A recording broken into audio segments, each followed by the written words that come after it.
All right, we're on to the NFC and the NFC East, starting with the Dallas Cowboys. Reasons for concern for the Cowboys, and I would say the reason for concern is just playoff games. Good, yeah, facing a good team, ever. Facing good teams. The 49ers, the Eagles, not in Dallas, those are concerns. Yeah, I mean, the biggest concern is they have had a fairly stable, predictable level for the last few years. It's been 12 wins and then losing to the best teams when the chips are down, when the most critical situations are in the postseason.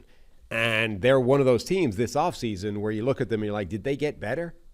Because there's other teams that did. Yeah, the Cowboys, I thought going into the 2022 season, maybe, that was when they traded Amari Cooper. They may have left a hole at receiver relative to where they were previously. They left a couple holes on the roster. Last year, I thought they did a great job filling those holes late when it was Brandon Cooks at receiver and it was Stephon Gilmore at corner. The Cowboys felt more prepared, just better, more well-rounded, better depth. And honestly, I think the on-field product for the Cowboys last year was the best we've seen of the Dak Prescott era, of the Mike McCarthy era. They just hit that same wall in the playoffs where they didn't play well against the Packers. Now, relative to last year, Dallas rolls into the season with more question marks than they had last year. Wide receiver 3 is a bigger question mark.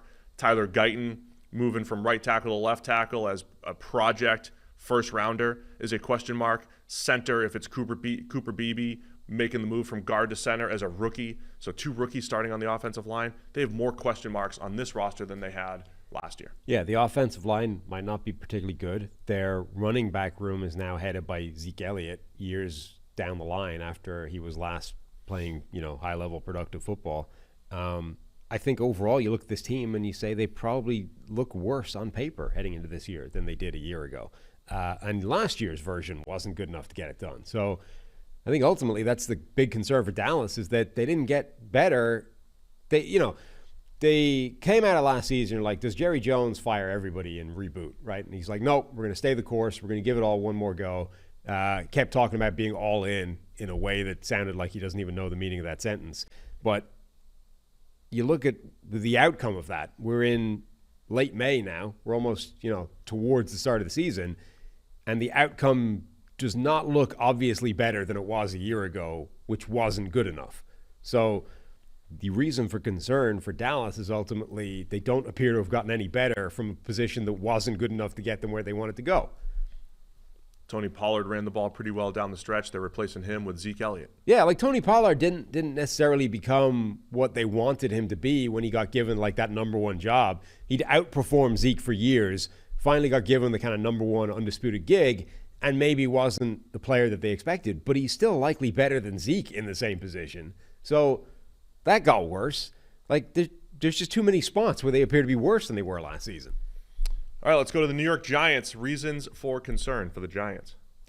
By the way, one last part. Dak Prescott had arguably an MVP season last year. That's probably the best version of Dak Prescott you're going to get. So the chances are he's going to be worse this year. Yeah, and just to remind, I thought Dak, if you just looked at the stats, if you just looked at the results, it was his best season. Most of his production came against the worst teams in the league. Sure. Right? And every time you wanted to, have them like, let's go beat the Bills and let's beat Philadelphia in Philly when they were still pretty good. Let's beat the Niners.